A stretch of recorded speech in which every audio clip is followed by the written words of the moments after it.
नमस्कार प्रिय मित्रों, मैं ज्योतिषकार कमल आप सबका हार्दिक अभिनंदन करता हूं आपके अपने इस प्यारे यूट्यूब चैनल एस्ट्रो कमल में। दोस्तों, आज जो मैं वीडियो एस्ट्रो कमल पर देने जा रहा हूं, ये सिर्फ एक जानकारी है। कोई आदमी अगर वीडियो देख करके कुछ करता है तो अपने कर्मों का खुद भागी होगा, मेरा उसमें कोई लेना देना नहीं है।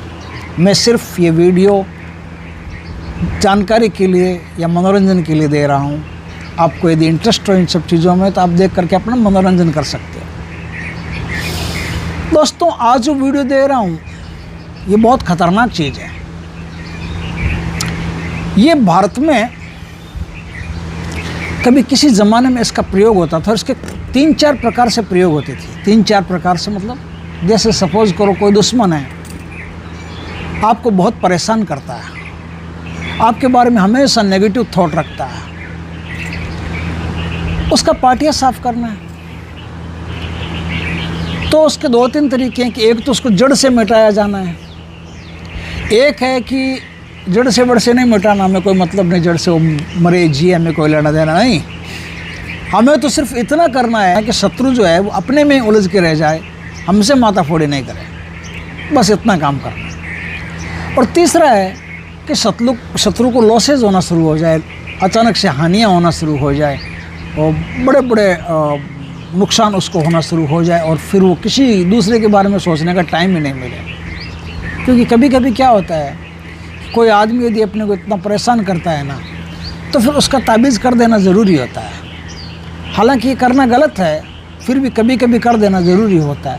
ऐसे में अगर ऐसे तंत्र का प्रयोग किया जाए तो मैं नहीं समझता कि गलत है। उसका प्रयोग करके हम अपने जीवन में आने वाली बाधाओं को, जो कांटे बिखेर रहे हैं, उनको एक बार के लिए दूर कर सकते हैं। एक बार के लिए क्या, हमेशा हमेशा के लिए दूर कर सकते हैं। वो तो गांव छोड़ के भाग जाएगा। दोस्तों, ये काम होगा कैसे? वही करें जिनके वास्तव में ऐसा शत्रु हो जो बड़ी दुष्ट प्रकृति का हो और सबको परेशान ही करता हो। हर कोई इसका उपयोग ना करें, ये बहुत ख़तरनाक चीज़ें होती है। अगर किसी निर्दोष पर प्रयोग कर दिया जाए तो साधक को स्वयं में ले डूबती है। उसका तो कुछ नहीं होगा, अपना ही नुकसान हो जाएगा। दोस्तों, ये क्रिया जो आज मैं बताऊं, ये क्रिया होती है सिर्फ मूल नक्षत्र में। मूल नक्षत्र में इस क्रिया को किया जाता है। क्या करना होता है, आपको रक्त मदार देखना पड़ता है। पहले से ढूंढ के रखिए रक्त मदार। रक्त मदार का मतलब होता है कि ऐसा पुराना मदार का पेड़ जिस पर लाल लाल से छींटे बन गए हों, कहीं कहीं पूरा लाल लाल नहीं, ऐसे कई पत्तों को देखोगे तो कई पत्तों पर लगेगा इस पर कोई लाल लाल से निशान है, कुछ लाल लाल से छींटे, उसे रक्त मदार कहते हैं। ये बहुत रेयर होता है, कम ही मिल पाता है। लेकिन यदि रक्त मदार आपको नहीं मिले तो अब आपको स्पेसिफिक एक काम करना पड़ेगा। क्या काम करना पड़ेगा? कोई पुराने से पुराना मदार का पेड़, इसमें लाल लाल से फूल निकलते हैं, एक तो सफ़ेद निकलते हैं, वो श्वेतार्क होता है, एक सफ़ेद नहीं निकलते, बैंगनी और लाल लाल से फूल निकलते हैं, इस प्रकार के, है ना। तो इस प्रकार का मदार आप ढूंढिए। मदार ढूंढ करके आपको क्या करना है, अपनी सबसे छोटी उंगली होती है जो प्रेतात्माओं को बुलावा देती है ना, अनामिका। अनामिका तो क्यों तरसे, उस अनामिका में जो निडल आती है अस्पताल वाली, एकदम साफ़ सुथरी, एकदम नहीं लेना, उसको हल्का से ऐसे चुबो करके और खून के 3-4 छांटे डाल दो। एक पत्ते पर डालना है और वही पत्ता आपको दूसरे दिन लेके आना है। अब देखिए, दूसरे दिन मूल नक्षत्र जब शुरू हो रहा हो तब आप चले जाएं वहाँ, जा कर के धूप दीप दे करके कि मैं अपने शत्रु को अपने में उलझाने के लिए, आर्थिक उसके नुकसान करने के लिए, या उसे समूल नष्ट करने के लिए, या उसका विद्वेषण करने के लिए, या उसका उच्चाटन करने के लिए, जो भी क्रिया आपको करनी है उस क्रिया को वहाँ बोल दो और बोल दो कि इसलिए मैं आपके इस पत्ते को ले जा रहा हूँ। हे दिव्य शक्तियों, मेरे साथ चलो, मेरी मदद करो, उस शत्रु से मेरा पीछा छुड़ाओ। इतना बोल दिया आपने। अब वो पत्ता आपको लेके आना है, पत्ता लेके आना है। अब उस पत्ते पर क्या करना है, आपको करेला जो होता है ना, करेला, वो करेला देखना एकदम ग्रीन हो, एकदम डार्क ग्रीन करेला। उस डार्क ग्रीन करेले को मिक्सी में ग्राइंडर करके और कपड़े में निचो करके उसका रस निकाल लो। कपड़े में निचो करके रस निकाल लिया। रस निकाल करके आपको उस मदार के पत्ते पर एक यंत्र बनाना है। किससे बनाना है? नीम की डाली जो होती है ना, उसको छौल करके उसको अच्छी तरह से छिलाई उलाई करके उसके पेंसिल की तरह बना करके उस नीम की डाली से दक्षिण दिशा की तरफ मुख करके नहा धो करके शरीर पर सेंट इत्र लगा करके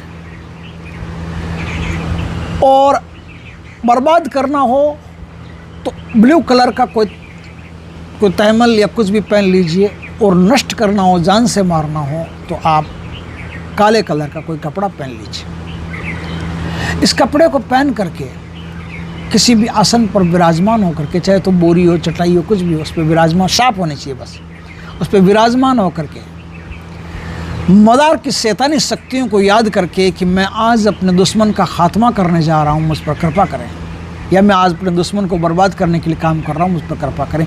अब वो यंत्र आपको बनाना है, ऊपर दुश्मन का नाम लिखना है, नीचे सपरिवार लिख देना, दुश्मन का सपरिवार लिख देना। अगर सपरिवार नहीं लिखोगे तो ये एक आदमी को उलझाने में मुश्किल पैदा करेगा, क्योंकि एक आदमी गलत हो जाएगा तो बाकी सब सही हो जाएंगे। ये तंत्र क्रिया का नियम है। तंत्र क्रिया में क्या होता है, किसी एक आदमी पर आप तांत्रिक क्रिया कर दोगे ना, तो उसके जो बाकी लोग हैं वो पॉजिटिव हो जाते हैं, एक नेगेटिव हो जाता है। घर में तो तूफान खड़ा हो जाता है, लेकिन नेगेटिव एक ही होता है, नुकसान उस एक को ही होना शुरू होता है। जब तक तंत्र क्रिया पूरे परिवार पर नहीं की जाती तब तक एक आदमी प्रभावित होता नहीं है पूरी तरह से।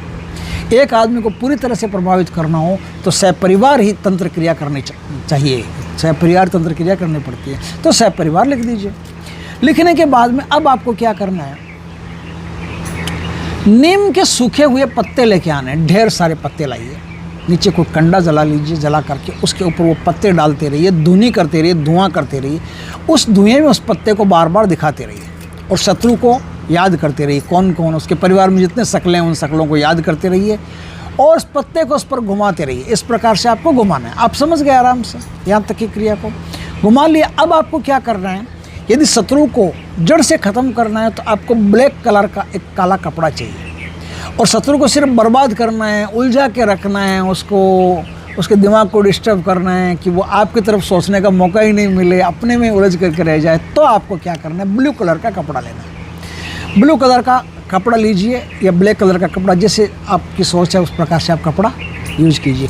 उस कपड़े के अंदर आपको क्या करना है, थोड़े से नीचे काले तिल बिछा लेना। ठीक, थोड़े से काले तिल बिछा लेना। काले तिल के ऊपर उस पत्ते को रख देना। उस पत्ते को रख दिया। अब इंद्रजाल बाज़ार में मिल जाएगा आपको, इंद्रजाल का एक टुकड़ा उसमें रख देना। अगर घुमा के रखना है उसको सिर्फ एंगेज करके रखना है कि अपने में बर्बाद होता रहे, परेशान होता रहे, इसका घर परिवार बर्बाद होता रहे और ये आपस में लड़ते रहे घर में, ये दूसरे पर नहीं पहुँचे। तो इंद्रजाल का टुकड़ा उसमें रख दीजिए। रख दिया आपने, इंद्रजाल का टुकड़ा रख दिया। और ज़्यादा इंटेंसिटी चाहिए और तीव्रता से इसको काम करना है तो आपको चिता के जो कोयले होते हैं वो थोड़े से कोयले इसमें डाल करके रख दीजिए। और भी कुछ चीज़ें चाहिए, जहरीले कांटे, कुछ कांटे ऐसे होते हैं जो शरीर में लग जाए तो कुछ लाल लाल से निशान बन जाते हैं इस प्रकार से। तो ऐसे कोई जहरीले कांटे आपकी नज़र में हो तो वो रख लीजिए। 7 बड़ी लंबी कीलें रख लीजिए। भैंसा जहाँ बैठता है उसका काम धंधा सब ठप करना है। भैंसा जहाँ बैठता है शनिवार को वहाँ से थोड़ी सी रेत ले आइए, वो रेत उसमें शामिल करके रख दीजिए। मैं जो बता रहा हूँ थोड़ी सी क्रिया मुश्किल है, ये सब चीज़ें इकट्ठा करके लाना थोड़ा सा भारी काम पड़ता है, लेकिन जब ज़रूरत हो तो करना ही पड़ता है ना। तो ये सब चीज़ें उसके अंदर बांध लीजिए। आप समझ गए बात को। सब चीज़ें बांध करके उसमें उस पोटली को बांध करके उस पोटली को उसी मदार के नीचे जहाँ से आप वो पत्ता तोड़ के लाए थे उसी मदार के नीचे ले जा करके गाड़ दीजिए। समझ गए बात को। उसी मदार के नीचे ले जा करके आपने उस पोटली को गाड़ दिया, ठीक है। और मूल नक्षत्र में ही गाड़ना, नक्षत्र खत्म नहीं होना चाहिए। नक्षत्र शुरू होते ही काम कर लो, नक्षत्र खत्म होने से पहले इस पोटली को वहाँ गाड़ दो। गाड़ दिया, उनको प्रणाम कीजिए, भोग प्रसाद चढ़ा दीजिए, धूप दीप कर दीजिए इस मदार के और आ जाइए। 3 दिन बाद जहाँ आपने वो पत्ता गाड़ा है वहाँ मिट्टी तो कुछ तो खड्डा खोद करके गाड़ा है, तो ऊपर तो मिट्टी की है, तो थोड़ी सी वहाँ से मिट्टी ले आई है, एक हथेली में भर के ले आई है, थैली में डाल के ले आई। दुश्मन या दुश्मन का परिवार जिस रास्ते से गुजरता है उसके घर के ठीक सामने अगर आप डालने में कामयाब हो गए तो ठीक, नहीं तो जिस रास्ते से दुश्मन या दुश्मन का परिवार बार बार गुजरता है उस रास्ते पर मिट्टी ले जा करके, चाहे रात में बिखेर दीजिए, अंधेरे में बिखेर दीजिए, दिन में बिखेर दीजिए, कोई दिक्कत नहीं है। तो किसी को कोई लेना देना, मिट्टी बिखेर रहा है उसमें क्या है, कोई बारूद तो बिखेर नहीं रहा, और मिट्टी मिट्टी में मिल जाती है, पता भी नहीं चलता। लेकिन वो जो मिट्टी वहाँ बिखेरी है वो सिर्फ और सिर्फ आपके शत्रुओं को ही प्रभावित करेगी, सिर्फ और सिर्फ आपके शत्रुओं को ही प्रभावित करेगी, और कोई भी उसके ऊपर से निकले किसी को कोई फ़र्क नहीं पड़ेगा। आपके शत्रु के परिवार में से एक आदमी भी निकल गया तो क्रिया लग जाएगी उसको। बस फिर देखना तमाशा, आप शत्रु का, दुश्मन का जड़ से मामला ख़त्म हो जाएगा। अपने में ऐसा उलझेगा, घर में लड़ाइयाँ होना, घर में बीमारियाँ होना, घर में नुकसान पर नुकसान होना, और सही काम करने की बुद्धि जो है ना वो ख़त्म हो जाती है। कहाँ जाना है, क्या करना है, अब वो पैसे पर पैसे लगाते जाएंगे, ये बाबा को बुला के लाएंगे, वो बाबा को, लेकिन जो बाबा गलत होगा उसी पर उनका काम जाएगा, उसी पर वो पहुँचेंगे। जब तक भगवान की कृपा नहीं होती तब तक सही पुरुष, सही व्यक्ति आपकी ज़िंदगी में प्रवेश भी नहीं करता, और भगवान की कृपा नहीं होती है तभी कोई ऐसा काम आपकी ज़िंदगी में प्रवेश करता है ना, ज़िंदगी में ऐसा कोई काम करता है। तो इस प्रकार से आपका शत्रु जड़ से ख़त्म हो जाएगा। जो आपके लिए कांटे बिखेरता है उसके जीवन में सूलें बिखेरी जा सकती है। हम महात्मा गांधी के ज़माने में नहीं रहते कि एक गाल पे थप्पड़ मारो तो दूसरा गाल भी आगे करते हैं। ये ज़माना अलग है, यहाँ पर एक गाल पे थप्पड़ मारो दूसरा गाल आगे करते हो तो साला दूसरे पर भी थप्पड़ मारेगा। तो इसलिए सीधा सा फंडा है, जो आपको परेशान कर रहा है, बार बार परेशान कर रहा है, उसका तिया पांचा कर दो। दोस्तों वीडियो अच्छा लगे तो लाइक करना, कमेंट करना, शेयर करना, लेकिन ये काम गलती से भी मत करना, ये बहुत ख़तरनाक काम है। किसी का घर बर्बाद हो सकता है, और उसकी अगर ईमानदार रहा, सही रहा, तो उसकी बद्दुआएं आपको परेशान कर सकती है। जय श्री कृष्णा दोस्तों।